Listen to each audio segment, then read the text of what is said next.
Hello guys, मैं पीयूष आप सबका स्वागत करता हूं आपके अपने यूट्यूब चैनल एसोसिएट लर्निंग पर। सो गाइज़, आज हम इंपॉर्टेंट फैक्ट की एक और वीडियो लेकर के आए हैं। इसके पहले भी हम एक वीडियो ला चुके हैं। अगर अभी तक आपने उसको नहीं देखा है तो जा कर के देख लीजिए, प्लेलिस्ट में वो सारी वीडियोस पड़ी हुई हैं। इसके अलावा आज हम कुछ नए फैक्ट्स लेकर के आए हैं जो आपके पेपर के लिए काफ़ी इंपॉर्टेंट हो सकते हैं। इनमें से कुछ क्वेश्चन ऐसे हैं जो प्रीवियसली पूछे गए हैं, ठीक है। तो इन सभी को आपको बहुत अच्छे से पढ़ना है। तो चलिए स्टार्ट करते हैं।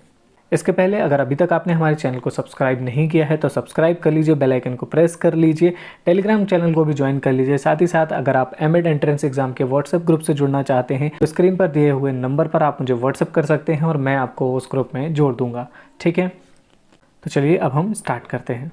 तो पहला जो इम्पॉर्टेंट पॉइंट है वो है कि फादर ऑफ मॉडर्न साइकोलॉजी कौन है। तो फादर ऑफ मॉडर्न साइकोलॉजी किसे कहा जाता है? विलियम बुंट को कहा जाता है, यानी आधुनिक मनोविज्ञान के जन्म कौन है? वो है विलियम बुंट, ठीक है। ये इनका पूरा नाम लिखा हुआ है, ठीक है, लेकिन आप इन्हें किस नाम से जानते हैं? तो विलियम बुंट के नाम से जानते हैं, तो उतना ही आपके लिए सफिशिएंट है, ठीक है। तो आधुनिक मनोविज्ञान के जनक कौन है? विलियम बुंट हैं। और इन्हें आधुनिक मनोविज्ञान का जनक क्यों कहा जाता है? क्योंकि इन्होंने 1879 में क्या स्थापित किया था? एक लेबोरेटरी स्थापित की थी। कहाँ पर स्थापित की थी ये आप कमेंट करके बताएंगे, और जिस विश्वविद्यालय में स्थापित करी थी उसका भी नाम आप कमेंट करके ज़रूर बताएंगे।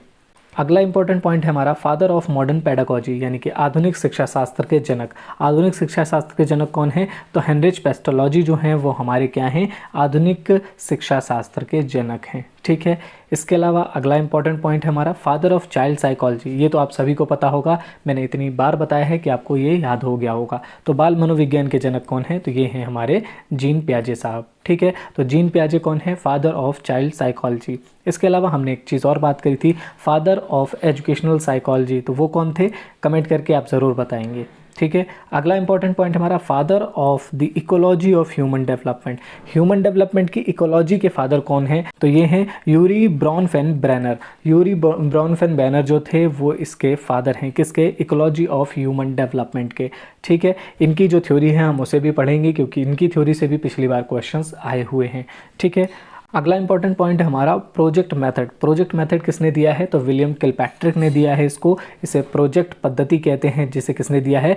प्रोफेसर विलियम किलपैट्रिक ने, ठीक है। ये क्वेश्चन यूपी टेट में पूछा गया है, इसलिए इसे आपको याद रखना पड़ेगा कि प्रोजेक्ट मेथड किसने दिया है? तो विलियम किलपैट्रिक ने इसे दिया है। अगला इंपॉर्टेंट पॉइंट है खेल प्रणाली किसने दी है? तो इसको दिया है फ्रेडरिक फ्रॉबेल ने, ठीक है। Play way method, kindergarten method, ये दोनों किसके मेथड हैं? तो ये हैं फ्रॉबेल के मेथड। पिछली बार ये क्वेश्चन पूछा गया था, इस बार भी पूछने के चांसेस हैं। तो प्ले वे मेथड और किंडरगार्टन मेथड दोनों किसने दिए हैं? तो ये दिए हैं फ्रॉबेल ने, ठीक है। अगला इंपॉर्टेंट पॉइंट है डाल्टन्स प्लान। डाल्टन्स प्लान किसने दिया है? ठीक है, तो इसको दिया है हेलेन पार्खस ने, ठीक है। हेलेन पार्खस ने इसको दिया है किसको? डाल्टन्स प्लान को, ठीक है। प्लान को क्या कहते हैं? योजना कहते हैं। तो डाल्टन योजना किसकी है? तो ये है हेलेन पार्खस की, ठीक है। तो इसे आपको याद रखना है, ये पूछा जा सकता है। अगला इंपॉर्टेंट पॉइंट हमारा प्रॉब्लम सॉल्विंग, यानी कि समस्या समाधान विधि। तो इसको किसने दिया है? जॉन डेवी ने इसे दिया है। प्रॉब्लम सॉल्विंग मेथड यानी कि समस्या समाधान विधि किसने दी है? तो जॉन डेवी ने इसको दिया है। अगला इंपॉर्टेंट पॉइंट हमारा मॉन्टेसरी विधि।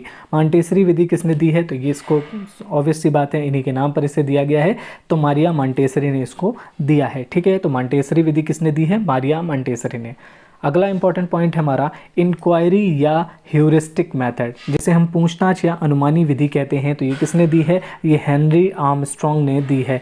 हेनरी आर्मस्ट्रॉन्ग ने क्या दिया है? ह्यूरिस्टिक विधि या फिर इंक्वायरी या पूछताछ विधि दी है, ठीक है। तो ये आपको याद रखना है, ये भी काफ़ी इंपॉर्टेंट है। अगला इंपॉर्टेंट पॉइंट है हमारा डिस्कवरी लर्निंग। डिस्कवरी लर्निंग किसने दी है? खोजपूर्ण अधिगम। किसे? डिस्कवरी लर्निंग को हम क्या कहते हैं? खोजपूर्ण अधिगम कहते हैं। इसको दिया है जेरोम ब्रूनर ने। जेरोम ब्रूनर ने इसको दिया है किसको? डिस्कवरी लर्निंग को। डिस्कवरी लर्निंग को भी हमें पढ़ना है, इसकी भी थ्योरी की वीडियो आपको जल्द ही मिलेगी देखने के लिए, ठीक है। अगला इंपॉर्टेंट पॉइंट है हमारा माइक्रो टीचिंग, जिसे हम सूक्ष्म शिक्षण कहते हैं। आप सभी ने अपने बीएड के दौरान माइक्रो टीचिंग ज़रूर की होगी।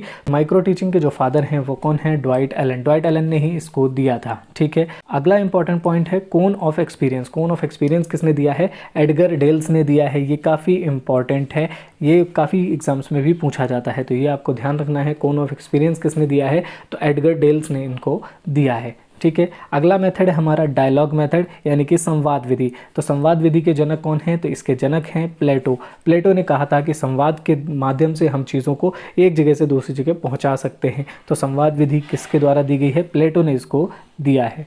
अगला इंपॉर्टेंट पॉइंट है हमारा क्वेश्चन आंसर मेथड यानी कि प्रश्नोत्तर विधि। तो प्रश्नोत्तर विधि किसने दी है? तो ये दी है सुकरात ने। ये आपको ध्यान रखना है कि प्रश्नोत्तर विधि किसने दी है? सुकरात ने इसको दिया है, ठीक।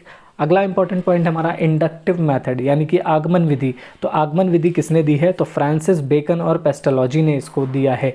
आगमन विधि किसने दी है? फ्रांसिस बेकन और पेस्टलॉजी ने मिल करके इसको दिया है। इसके बाद आता है हमारा लास्ट जो कि है डिडक्टिव मेथड। डिडक्टिव मेथड यानी निगमनात्मक विधि। निगमन विधि किसने दी है? तो ये दी है अरस्तू ने, ठीक है। ये आपको याद रखना है, काफ़ी इंपॉर्टेंट पॉइंट है कि निगमनात्मक विधि या निगमन विधि किसने दी है? तो अरस्तू ने दी है। और आगमन विधि किसने दी है? तो फ्रांसिस बेकन और पेस्टलॉजी ने दी है, ठीक है।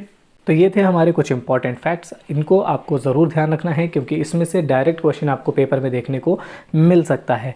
उम्मीद करता हूँ आपको वीडियो अच्छा लगा होगा। अच्छा लगा हो तो हमारे चैनल को सब्सक्राइब कर लीजिए, वीडियोज़ को लाइक करिए और साथ ही साथ उसको शेयर करना बिल्कुल ना भूलें।